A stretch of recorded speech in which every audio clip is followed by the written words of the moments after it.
Hi, everyone. Welcome to another episode of Knowledge is Power. This episode is about empowering you, giving you necessary tools to help you to overcome a situation or challenges that you're facing. Today, we are going to talk about a very interesting topic that, including me, myself, and many of you have experienced crawling out of the fire of a burnout.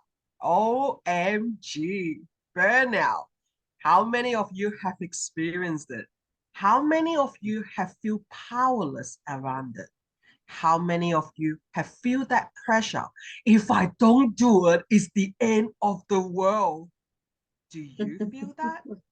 Do you have that Mhm. experience?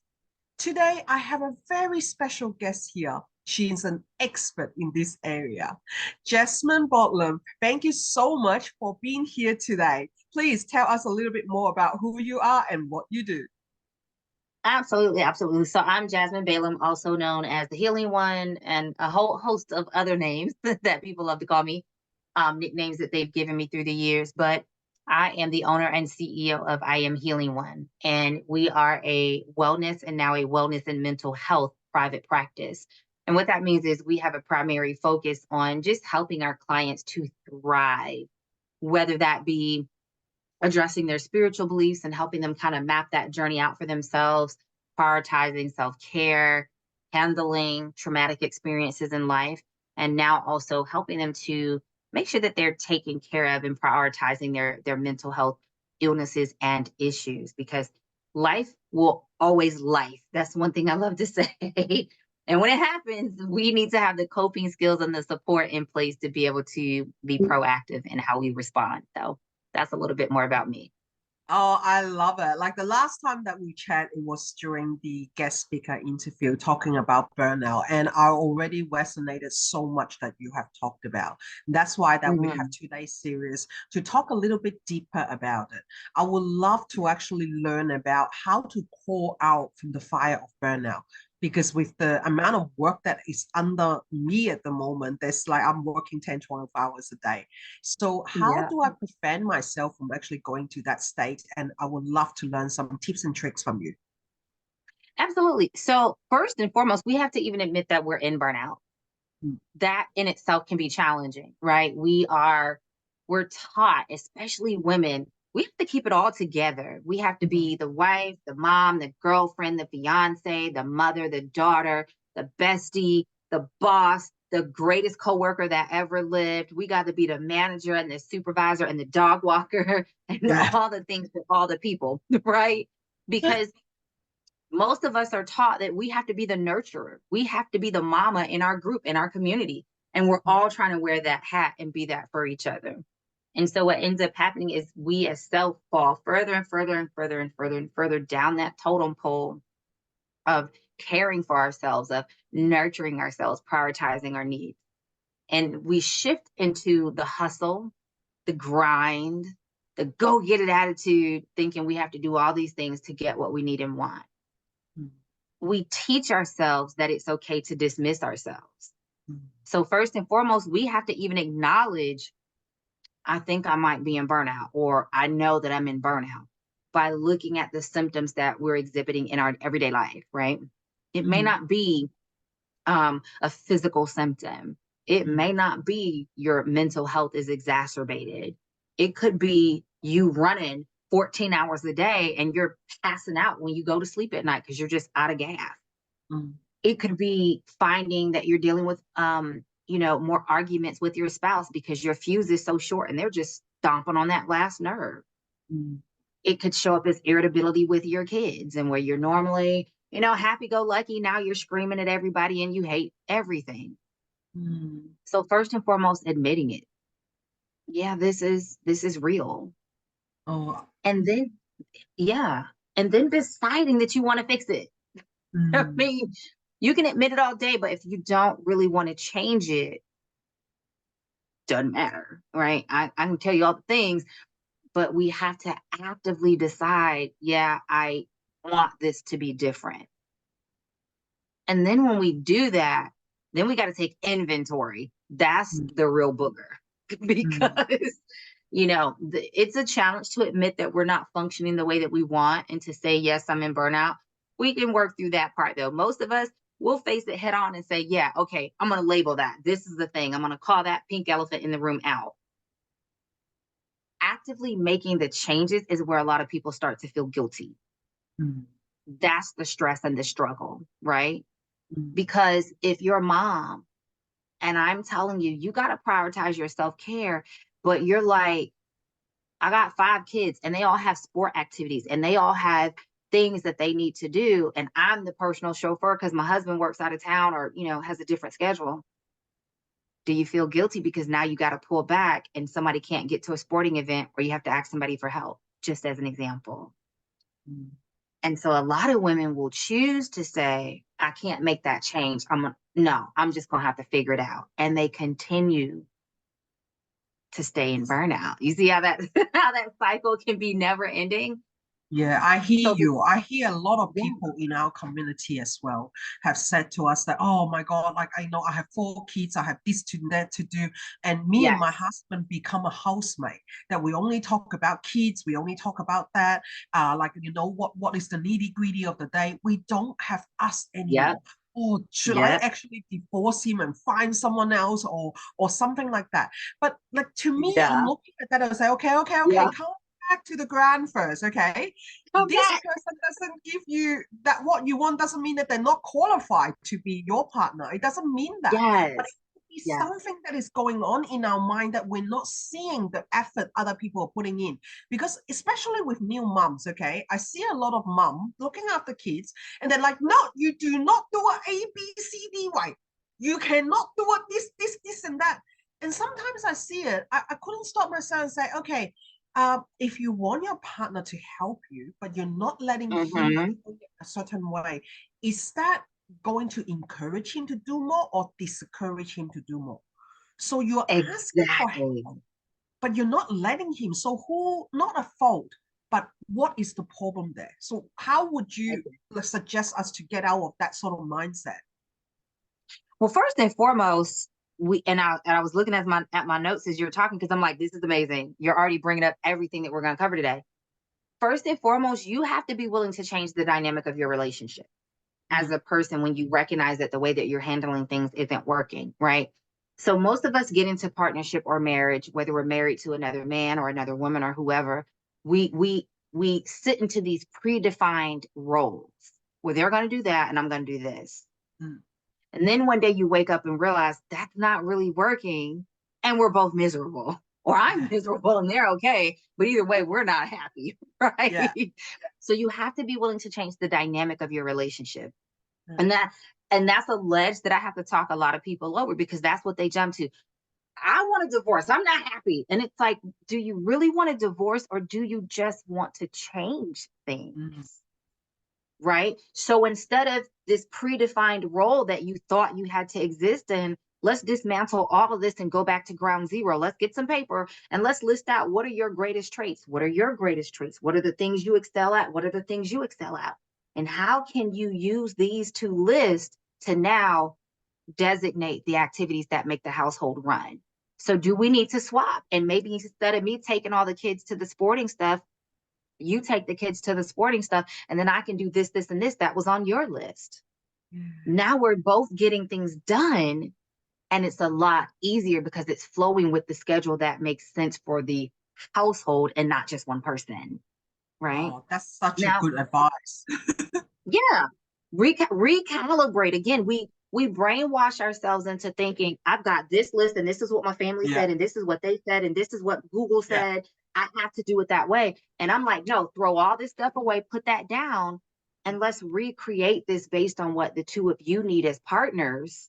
And then you recreate the dynamic of the household for you and the kids and, whoever else may be there. If it gets to a point, because some people, they've run the gamut, the communication shot, you tried therapy, you tried all the things, and you're like bumping heads and pushing each other away.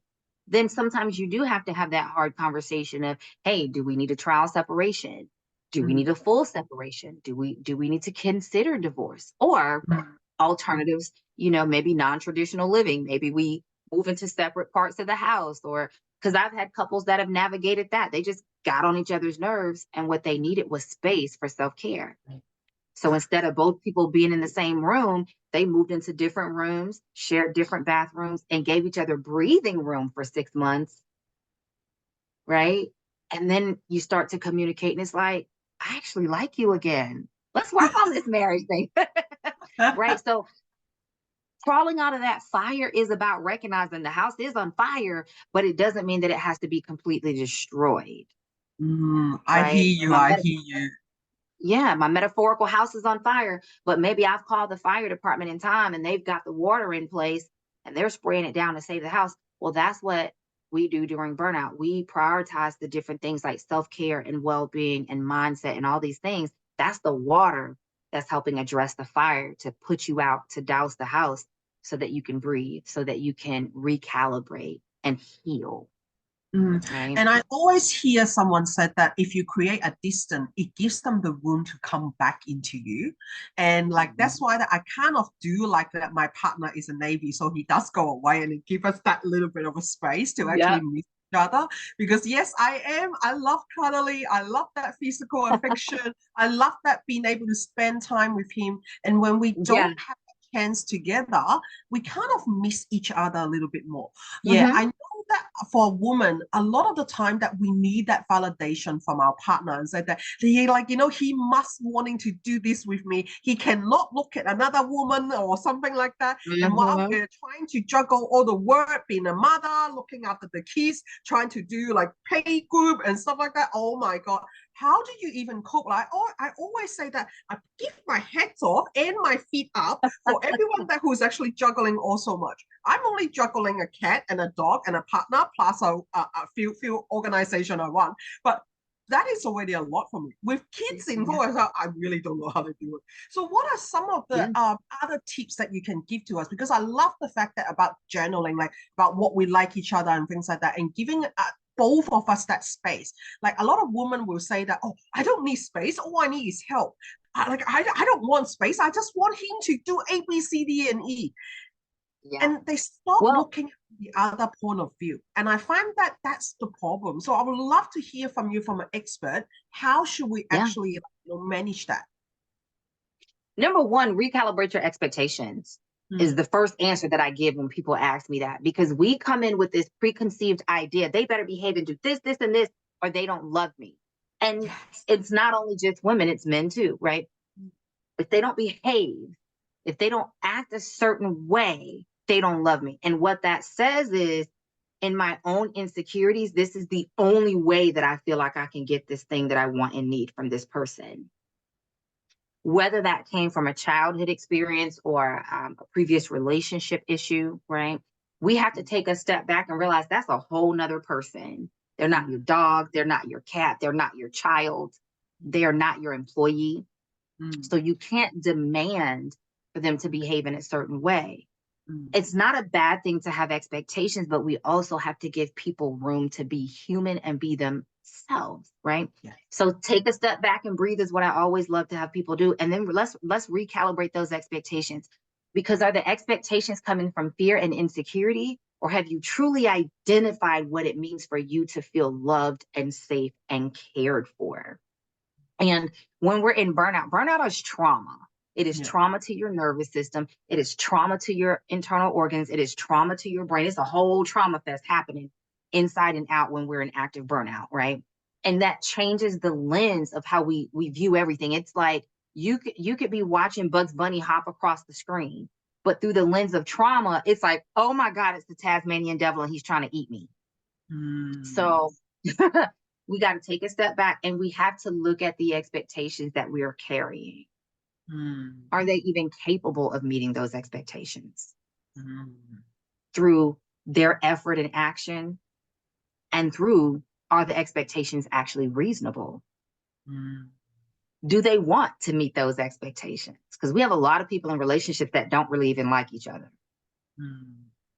I'm not motivated to do anything for you if I don't like you, right? This is why a lot of people, they're in a relationship and they're like, but I've been begging and pleading and they're not doing anything.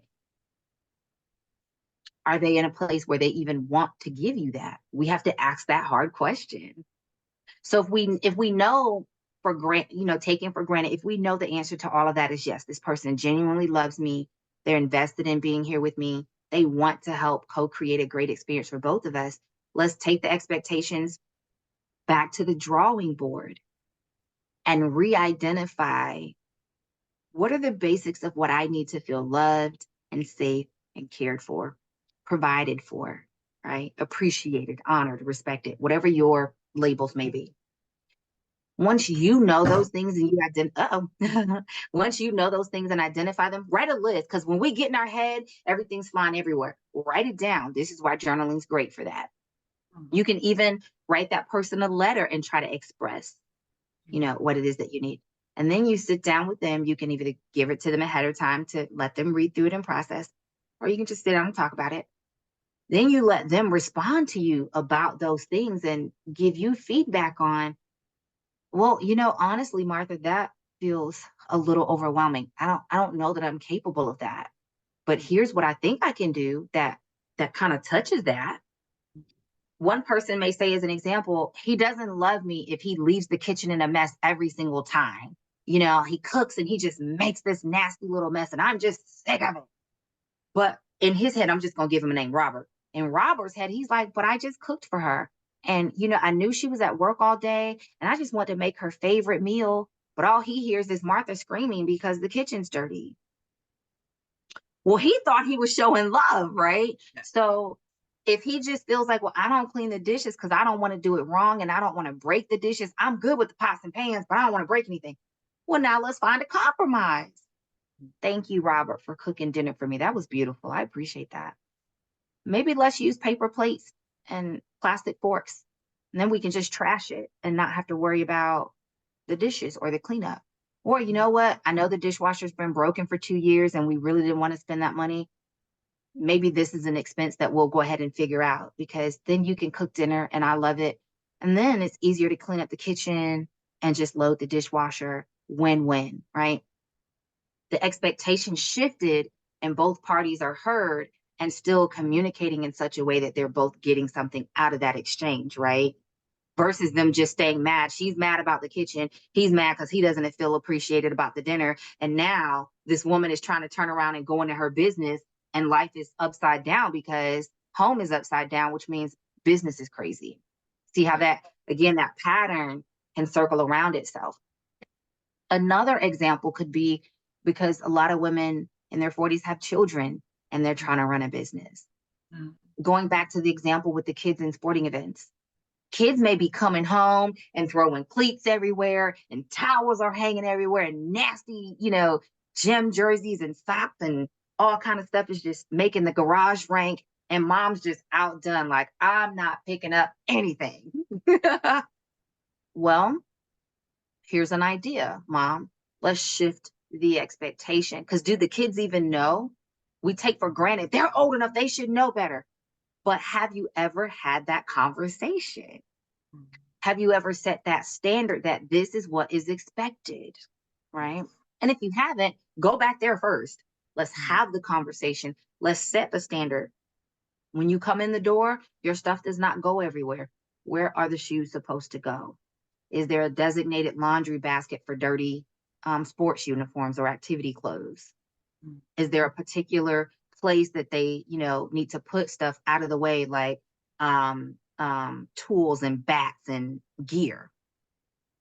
Designate that. Let's walk everybody through it so they know, and then give them a couple of weeks to adjust. Every day it should be getting better. Now, if it's not, what do you as a parent consider the consequence and how do you address that, right? So that's an ongoing process.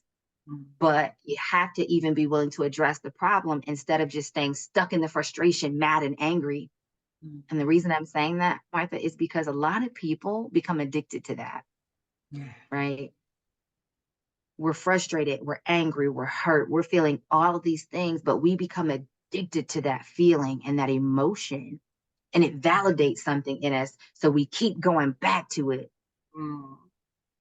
We have to be willing to address that too. And communicate with the people around us so they know what we need and how we feel. Oh, that is so good because a lot of people don't understand that we do things by some degree of addiction Yeah, because we feel something. Okay. I know that this yeah. segment that we're talking about burnout, but you don't realize that burnout comes from emotion. That's the reason Mhm, why we are trying to break down all the stuff for you and to what mhm, is leading it onto the burnout. I always say burnout, great term. Whatever term that we're using is wonderful. But what is the story behind it? You know, that lonely feeling that you normally won't share with other people? That is the mhm. things that we need to address. And that's the reason why we have this session today to help you to Yeah. unpack that, to help you to see what is the trigger of this burnout. Yes, over amounting work. Yes, emotional neglect. Yes, emotional addiction to that feeling of being able to do something, getting appreciated, Mhm, getting validation. Yes, it is all of mhm, those about. So to call out from the fire, you need to first realize where I'm calling out from, mhm. why I need to call out. Exactly. It's a, Exactly. And let's throw the physical in there. A lot of yeah. people are experiencing burnout because they have pushed their physical bodies to the point of breakdown. Our Mm, human body is not like it was however many centuries ago when people were living off the land and everybody had to farm and go hunt and we didn't have electricity and we were running from wild animals, right? yeah. In the civilized era that we live in with all this technology, most of us are sitting at desks. We are Mm, not as physically active as we were. We're not as athletic. We don't have as much stamina. So our bodies are not intended in this space that we exist in to be working 20-hour days. mm, We've conditioned ourselves to get away from that. So when we turn around and go into business and now everything's on us because we're doing the marketing, we're doing the promo, we're doing the administrative, we're doing the client work, we're doing the research, we're doing all the things, and we're having these long days over and over and over. And then you say, I gotta cancel this vacation. I'll go next year. Well, I know we were supposed to have date night, but I gotta catch up on this work. We'll go next month. And then you look up and it's 6 months later or 10 years and you've not had a day off, right? So a lot of people are pushing themselves to the physical point of burnout. And there's a payoff there for a lot of people too. Because mm, what happens when we get sick? mm, People dote on us. They mm, start to bring us soup and they start to hug us and woe is you and they pet us. So a lot of times we will keep that cycle going. I'm going to push, push, push, push, push. Okay, now I'm broken, but everybody's going to come pay me some attention. So that's another part of that addictive part of the experience that we have to be willing to break if we're exhibiting that. We have to be honest with ourselves and recognize it and then change that pattern interrupt, right? So whether it's an emotional, mental response, whether it's a physical response, whether it's a medical response, because maybe we've overexerted ourselves mentally and physically, and now our body's truly exhibiting medical challenges, right? mm, Whatever the concern is, we have to be willing to address the mindset that got us there. mm, That's a huge part of crawling out of that fire. Why did you think that these behaviors were what you needed to be doing? Why did you think this was the way you had to respond to life, or this was the only way that things could happen? We have to mm, challenge that because now we've got to retrain our brain after weeks, days, months, or years, or decades in this burnout space. We have to retrain our brain to process information differently. We have to retrain our nervous system so that it knows it's safe and can calm down and get us out of that fight or flight response. mm, We have to retrain our organs that, okay, I can take a deep breath. I don't have to breathe shallow. My heart doesn't have to keep being all over the place trying to keep up with the madness inside. It mm, can recalibrate itself and move my circulation the way that it needs to. Our sleep patterns. mm, What does that even look like when we're not in trauma? You know what I mm, mean? So, starting with our mindset, all of that stuff starts to trickle down, and we teach ourselves how to think differently, perceive differently, experience differently, so that we can start to figure out what is the version of me on the other side of this burnout even look like? What does mm, she sound like? How does she feel? Does she mm, dress different? mm. Does she talk different? Does she go to different places or hang out with different people? Because they're likely not even the same person. Yeah. Burnout Kathy is not the same as healthy Kathy. You know what I mean? I hear you. I hear you because definitely I noticed that the more amount that I have to do, the less I'm taking care of myself. And say, yep, need to go and get my nail done. Finally got it done yesterday because it was going to the point that I can't pick up stuff. It's just like that. Okay, I did that done, but I have to make the time to make it happen. It's just about like realizing that we need that break. I was just on a call before we jump on today, and she was saying that I cannot understand how busy you are and you're still looking after yourself. And I said to her, you know what? I learned one thing. When I'm starting to feel myself that having hit that burnout stage, that I'm exhausted, I started blocking out my time. So I'm grateful that I have my own schedule that I can work on. A lot of the times that I can move things around. So I stop being ashamed of asking for support. I stopped being guilty about putting myself first. I stopped pushing myself to the limit of no return and then breaking down and whinging to the world. It is all other people's fault. It is not my fault. I think that a lot of us can resonate with that because it is so much easier to blame other people for everything than taking the responsibility of us. Did you look after yourself this way? Did you listen to your body this way? Did you realize that there's always another way instead of only one way to go? Because guess what? When you put yourself first, it's not a selfishness. It's self-love. Wow, that was a learning for me. I like to say this. Selfishness is all about being self-full. I cannot give you what I don't have. If there's no juice, water, tea, or whatever in this cup, I got nothing to drink. I'm sucking air. If I am feeling depleted, there's nothing for me to pull from to help you if I want to be of help and support, right? There's nothing to give my loved ones. But if I pour into myself, if I fill myself up, then it's like this cup. I've got some yummy juice in here right now.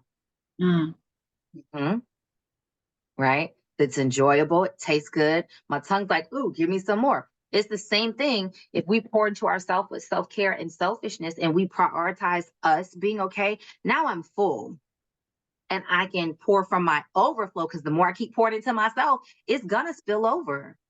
So that is where we need to be able to get ourselves when we want to love others, when we want to serve others and help others or be of support to others, whether it's in our personal life, whether it's our family, whether it's our customers and our clients in business or in our job or our career, fill yourself up and then that overflow pours out. Imagine if I took this lid off and I put it up under the faucet and I just let the water run. This cup is going to fill up, then the overflow is going to flow back down into the sink.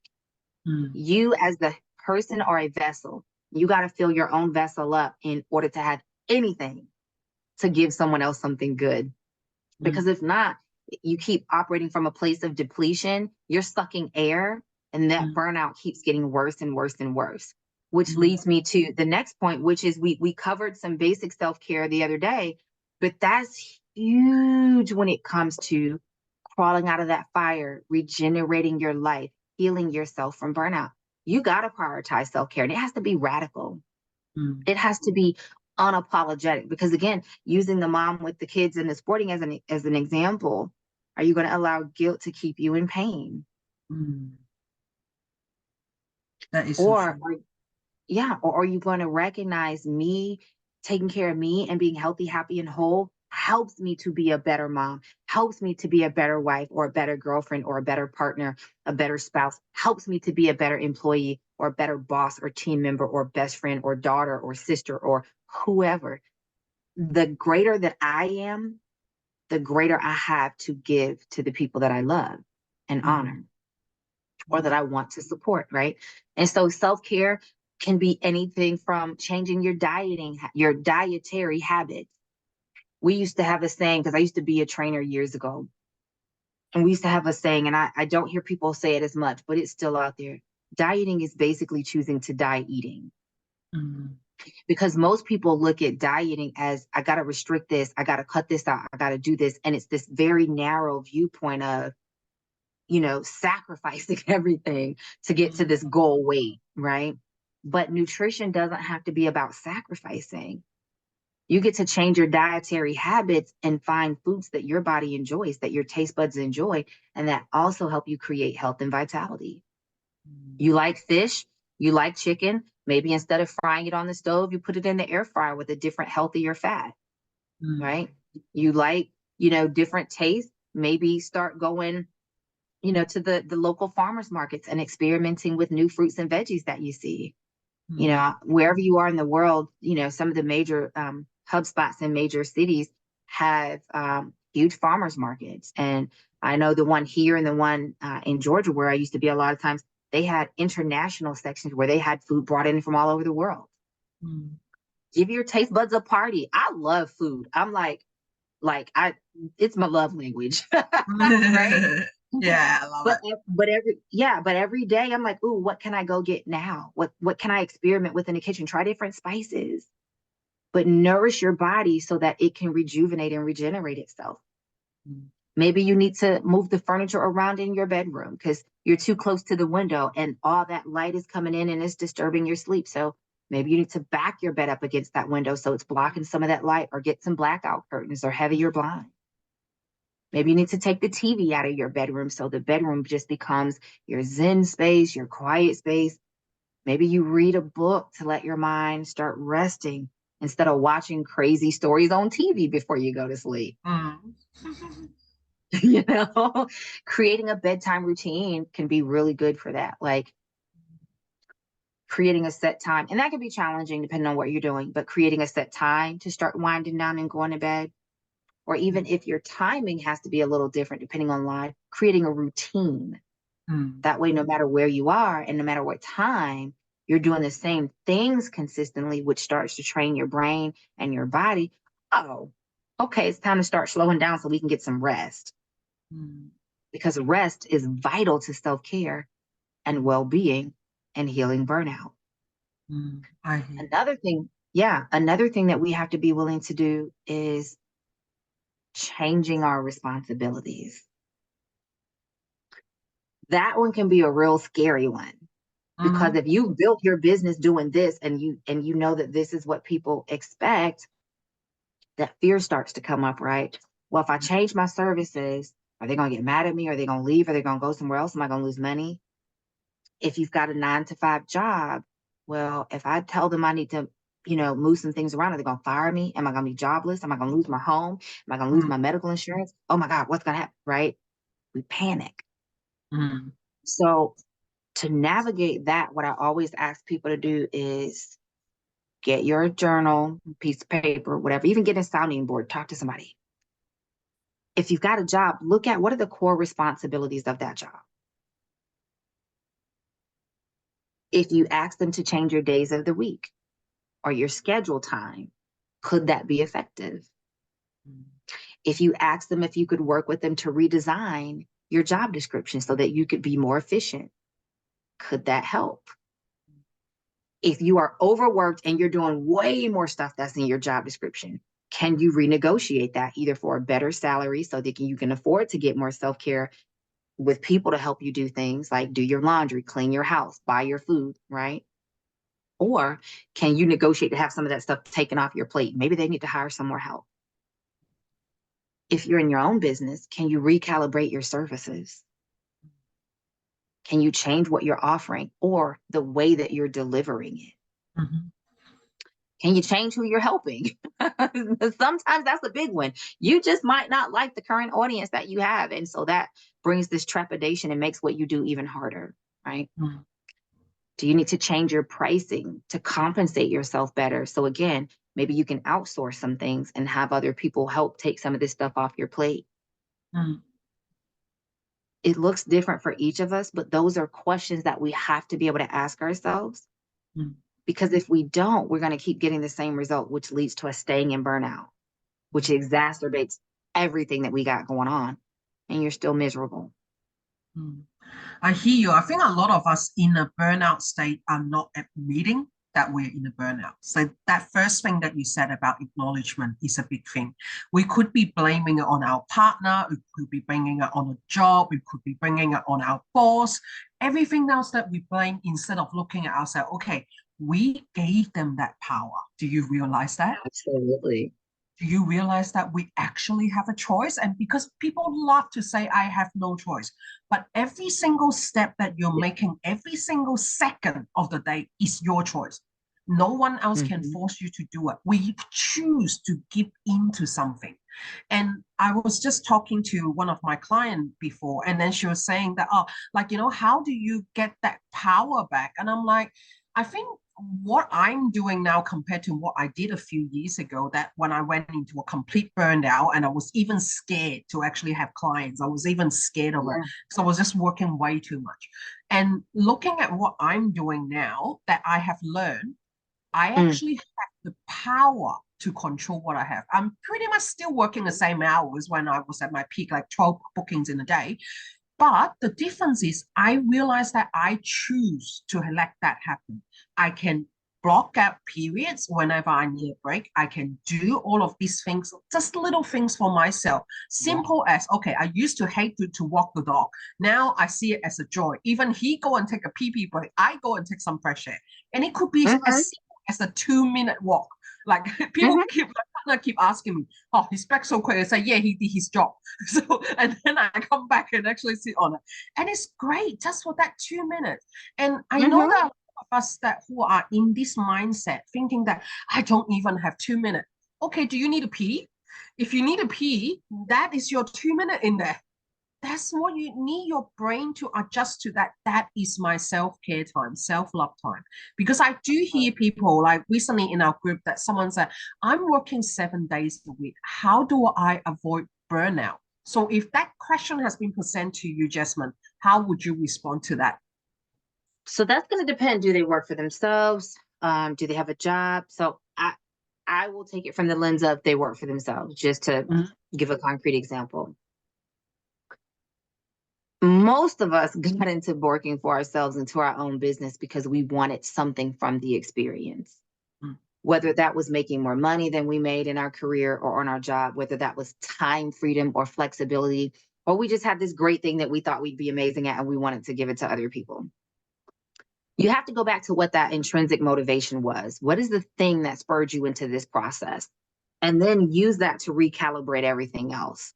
So I'll pick on myself for a minute. I wanted time freedom. I wanted more money and I wanted time freedom because my loved ones matter to me. And I wanted to be able to enjoy them and create memories and not be at work all the time and stressed out all the time, right?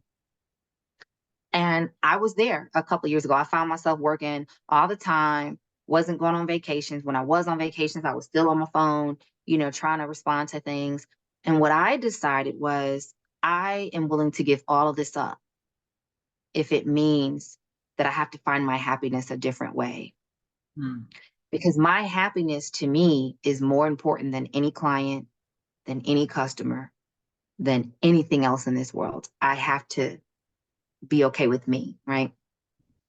Once I realized that was my intrinsic motivation, it was easy to shift everything. So there are still some weeks where I may work 7 days a week just because there's something particular that I want to get done, or we have an event coming up or whatever, right? But those are short bursts because I know, okay, I'm gonna knuckle down and I'm gonna get this thing done, and then we're gonna go back to balance. But on a regular, I tend to work maybe 4 days a week, and I'm getting the same amount of stuff done. What happened was I changed my time management. So you actually referenced it earlier, time blocking. A lot of times we're not being efficient with our time because we're trying to either do too many different things that's pulling us in all these directions, so we're not being strategic, or we've got different interruptions that take our time, and then we're like, oh my gosh, I still got to get this thing done. So it turns into a long day, and then we have stuff spilling into the next day. So that's the first thing that I would add. Go back to your intrinsic motivation. Why? Why this path? And once you identify that, then I would suggest looking at, are you doing the thing in the most strategic way for yourself and for the people that you serve or support via your service, your product, whatever it is, right? Mm. Make changes there, because 9 times out of 10 the answer is no. Mm. We don't go into this thinking strategy all the time. We're just trying to get the job done and make a profit and take care of our families. So figure out how you can move things around. For me, that looked like I don't work with as many individual clients. I still work with some, but most of my time is now spent with my course and with group work, because I get to help more people. I get to make the money, and I get to have the time freedom that I desire so that I can actually enjoy my life, right? So look at how can you move some things around and pivot so that you're offering whatever it is that you have to give in the most aligned and strategic way. Be willing to look at, are you serving the right people? Because are you serving people that are demanding that you be available 7 days a week? And if they are demanding that, are they paying you that demand? Are they paying you in a fee?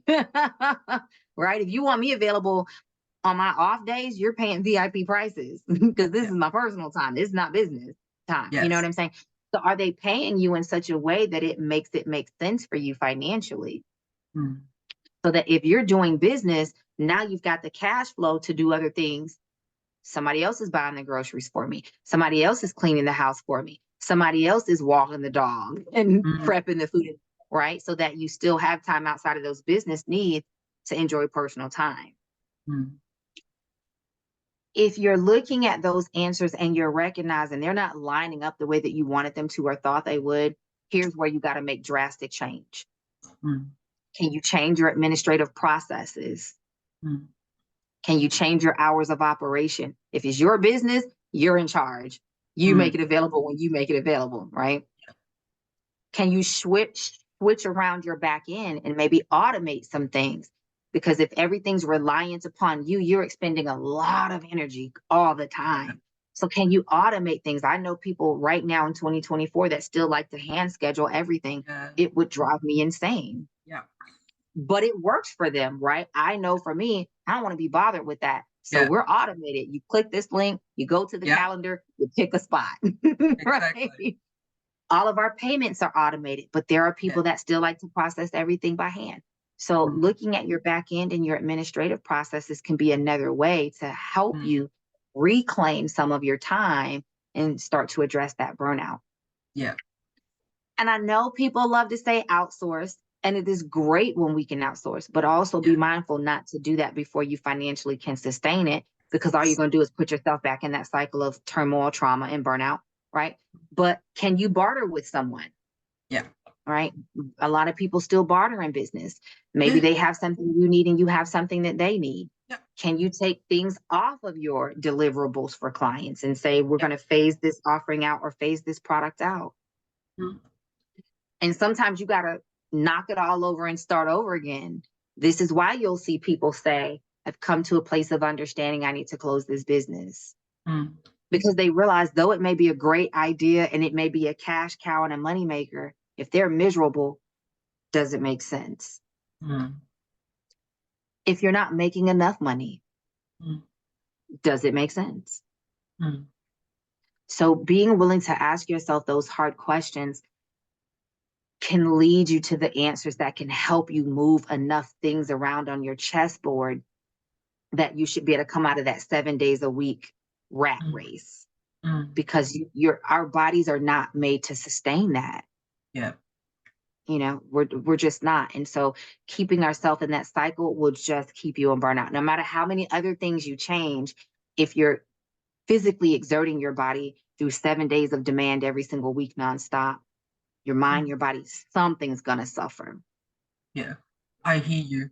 I was someone that who is running a business, and then I remember at one time that I was crying at 11 p.m. at night, thinking that, oh my God, all these ancient things that I need to put from Excel and then putting into this and things like that, they must be a simple way. So that's when I discovered automation, funnels, and CRM system. And I have to say, ever since I've been on it, I actually save my company money. It's because that I stopped paying 7 different applications to try to do Mm-hmm. one thing. And I Mm-hmm. finally streamlined everything. And believe me, there is technology out there. Like, I'm the most technology dummy you can find in the world. If I can do it, anyone can do it. I literally like sort of like a few of my technology coach have tried to hang themselves of how silly mistake that I do. So that's how silly I am. So don't be afraid of technology, okay? You're scared of it, but the 1 minute that you realize that, hey, you know what, I can slowly learn from this, and you can, like with my own system at the moment, I can build my own website, I can help other people to build their own funnel.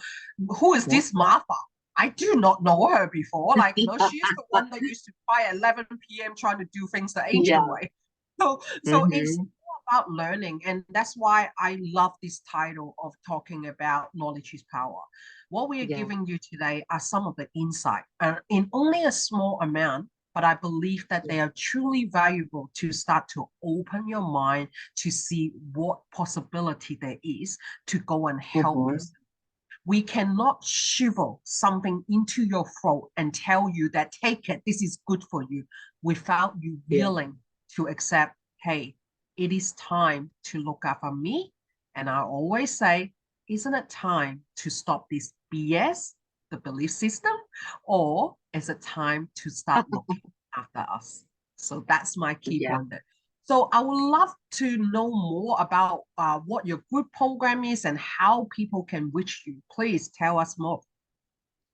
Yeah. So I developed the Soul Nourishing course and mentorship a couple of years ago. And Mhm. that was really born out of 20 years of doing this work at this point. I knew that I went through my own transformation as we as a collective world went through the pandemic, right?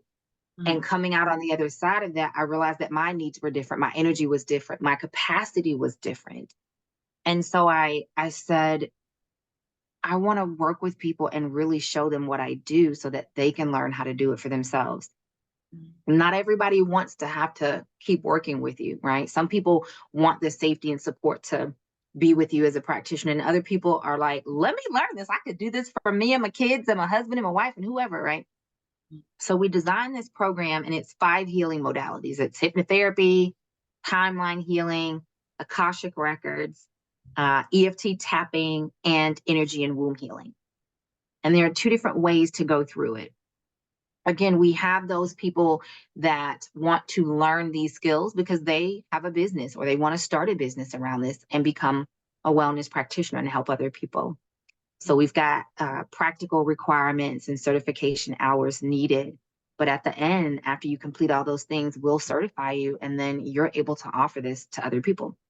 mm, The other track is personal mm, because I do have people that say, I don't want to help other people, professionally, but I want to heal generationally in my family. I want to help my loved ones. And mm, so they also can go through the process and learn the techniques for themselves and be a part of our community just because they want to learn. They don't have to do anything public facing. mm, And that was designing that was a win-win for me because I get to do what I love. I get to, educate and teach and create safe space for people, but it allowed me to serve in a better way because remember I said you have to figure out how you're doing it and make those changes. And so I still get to help individual, but group work is where my heart and soul is now. So we are getting ready to go into our 3rd cohort for that. And I'm really, really excited. It's online, it's virtual. And we mm, have a full portal where all the replays live. And so they get access to that. They can go through the live cohort. We also have a small private community where they can ask questions and engage and have access to myself and the other facilitators. And so it's really its own community, just truly centered around wellness and healing. mm.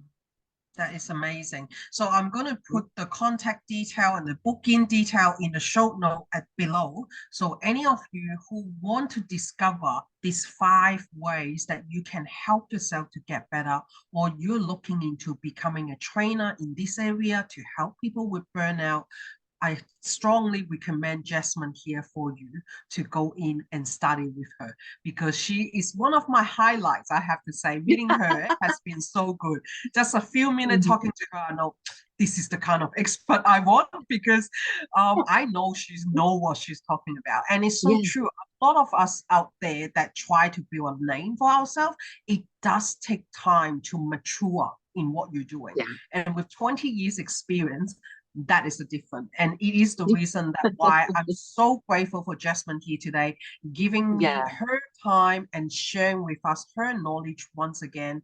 I believe that our community can become an educational platform yeah. for people to find support, no matter if you can afford some private courses or not. At this Mhm, stage, mhm. you can still get valuable information from our platform, so Yeah, you can pull through your day with a bit of a smile, a bit of mhm. motivation, so you Yeah, can face it with a smile.